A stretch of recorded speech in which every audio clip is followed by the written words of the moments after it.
Frau Bundespräsidentin, Mr. President, Madam ladies and President of the gentlemen, Swiss I Confederation, would like to extend a warm welcome to you.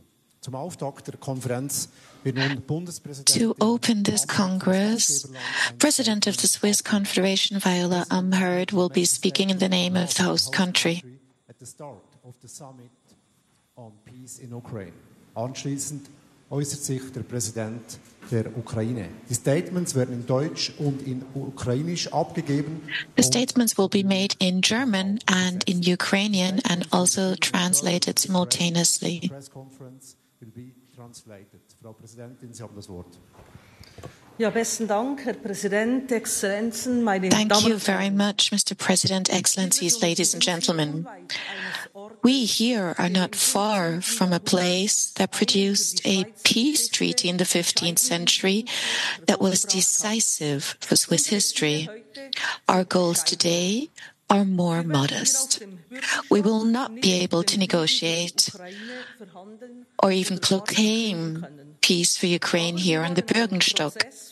But we wish to inspire a process for a just and lasting peace, and we wish to take concrete steps in this direction. For this reason, we have decided to organize this conference at the request of the Ukraine.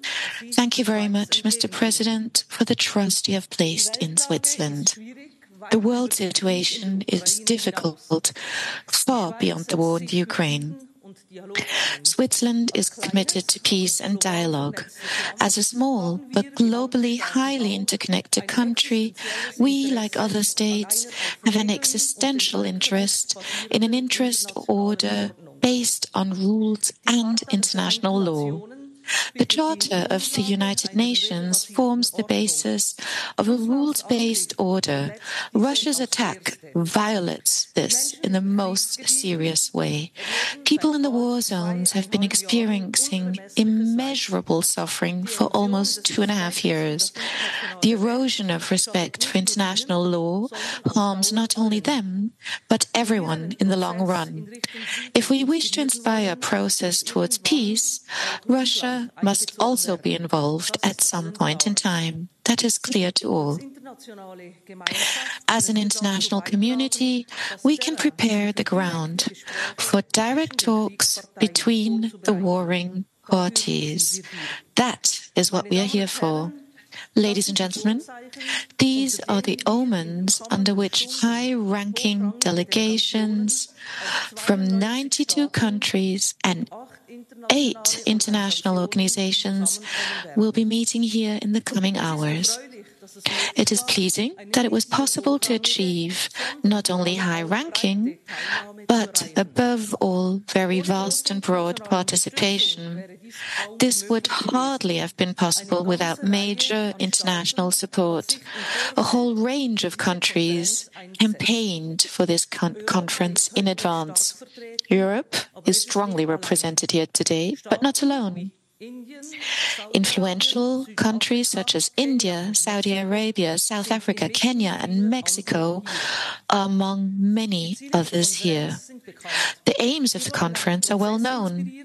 We wish to inspire a process towards a comprehensive, just, and lasting peace for the Ukraine based on international law and the UN Charter. We wish to develop a common understanding of a possible framework to achieve this goal, and we wish to discuss how and under which circumstances Russia can also be involved in a future peace process. Discussions at the conference will therefore focus on 3 topics: nuclear safety, food security, and the human dimension. These are issues of global interest that directly affect a large number of states and have already been proposed in various peace plans for the Ukraine. These topics are also suitable, or seem to be so, for building trust. In concrete terms, the safe operation of all Ukrainian nuclear facilities, the unhindered export of basic foods, especially via the Black Sea, the exchange of prisoners of war, the release of arbitrarily detained Ukrainian civilians and the return of abducted Ukrainian children. Countries that have experienced conflicts such as these themselves can contribute their experiences here. Ladies and gentlemen, it is important that the Conference on Peace in Ukraine is taking place and that it has found so much high-ranking broad support. This weekend, all participating states will be able to contribute their perspectives and ideas as to how a process for peace and dialogue can be shaped. Here, not far from a place that was groundbreaking for Swiss history, we can, I hope, take a first step together in the best interest of us all. Thank you very much. Thank you very much. Thank you so much, Madam President. Thank you very much, dear journalists and all those present. Today is the day of our joint success. Indeed, we all managed to give diplomacy a chance. Ukraine never wanted this war. It's a criminal and absolutely unprovoked aggression of Russia, and the only one who wanted it was Putin. But in any case, the world is stronger. That is why the peace formula was born, the formula of unity of the world majority for the sake of peace, for the sake of the full effectiveness of the principles and purposes of the UN Charter, international law, and thus global security. This is something that is close to every nation in the world. That is why we have managed to bring together 101, for now, countries and international organizations. For today, such number of participants registered here in Switzerland for the first inaugural Peace Summit.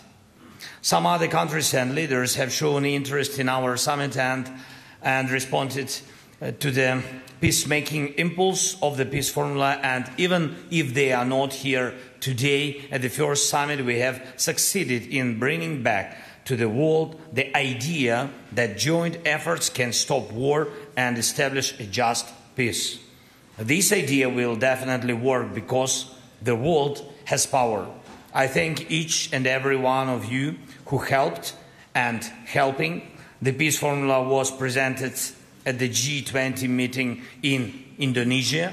After that, 4 meetings of national security advisors took place, and each meeting brought the world closer to the first peace summit. The first was in Copenhagen, Denmark, a good foundation for late, then Jeddah, Saudi Arabia, fantastic hospitality which helped to attract more countries. The next stage was a meeting in Malta, which was very productive, and the fourth meeting was here in Davos, when there were already 82 participants. It was after that meeting that it became clear, and after our conversation with you, Madam President, during my visit to Switzerland, that we were ready for the first inaugural Peace Summit. Switzerland helped to implement it very effectively, with absolutely respect for each participant, and I am grateful for that. Today, the summit represents all parts of the world, all continents, different nations, both geographically large and small, every political pole of our world: Latin America, the Middle East, Africa, Europe, Asia, the Pacific, Australia, North America, all of them. The views, ideas, and leadership of each nation are equally important to us. And everything that will be agreed upon at the summit today will be part of the peacemaking process that we all need. I believe that we will witness history being made here at the summit. Thank you for your support, and may a just peace be established as soon as possible. Slava Ukraini! The conference is